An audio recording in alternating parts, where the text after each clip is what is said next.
So coming to the liver tumor as of now. So liver tumor is the fourth most common cancer worldwide. In the US, it is the most common cancer causing death. So around 90% of the hepatocellular carcinomas. So it is followed by other rare variants of the liver tumors like intrahepatic cholangiocarcinoma and then childhood hepatoblastomas and fibrolamellar HCC.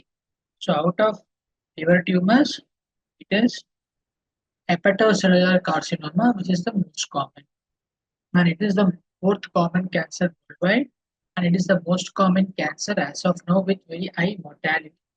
So, what are all the risk factors for liver tumor? So, as we all know, decompensated liver disease. This could be viral, infective, or a non-infective. So, among the infective, hepatitis B and hepatitis C, which has an annual risk of 3 to 8% per year transformation of liver cirrhosis into HCC. And what are all the other causes? Ethanol induced, alcohol, non alcoholic steatohepatitis or this NAFLD, and other rare metabolic disorders like Wilson's and hemochromatosis. So, compared with the most common cause, it is the virus which has a very high annual risk of 3 to 8 percentage, followed by the other causes like alcohol, NASH, or the metabolic liver disease. So, if any question comes, which of the following etiology has the highest risk of transformation of liver cirrhosis into hepatocellular carcinoma? It is the virus, followed by the other causes, and it is high male predominance. So, a few points about the viruses. So, hepatitis B virus, 60% goes for HCC. Hepatitis C virus, it is 30% risk of HCC. Why? Because now we hepatitis C virus is as well as a slow indolent course, and we have an excellent treatment for HCV virus, which can help in reducing the risk of transformation of liver cirrhosis into HCC reduction, as well as it reduces the risk of death due to decompensation. That's why now the hepatitis C virus has a less prediction for going into HCC. So, what are all the predisposing factors for hepatitis B?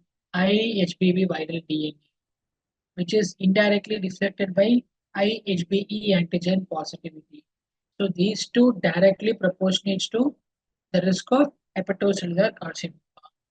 And the genotype C variant of hepatitis B virus has an high risk of HCC transformation.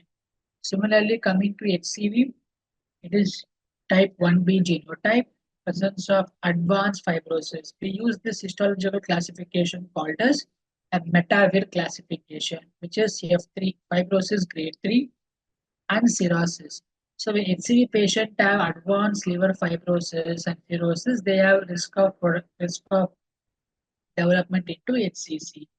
So compared to alcohol metabolic liver disease, which has less prediction, and try to remember this gene. This has been asked once in the exam, and which gene polymorphism is associated with conversion of NASH liver disease into hepatocellular carcinoma without cirrhosis. So normally what we'll see chronic liver disease, liver cirrhosis, decompensated and hepatocellular carcinoma. Whereas in NASH, patient with fatty liver can directly go into hepatocellular carcinoma without being developed into liver cirrhosis. That is because of this gene, PNPLA3.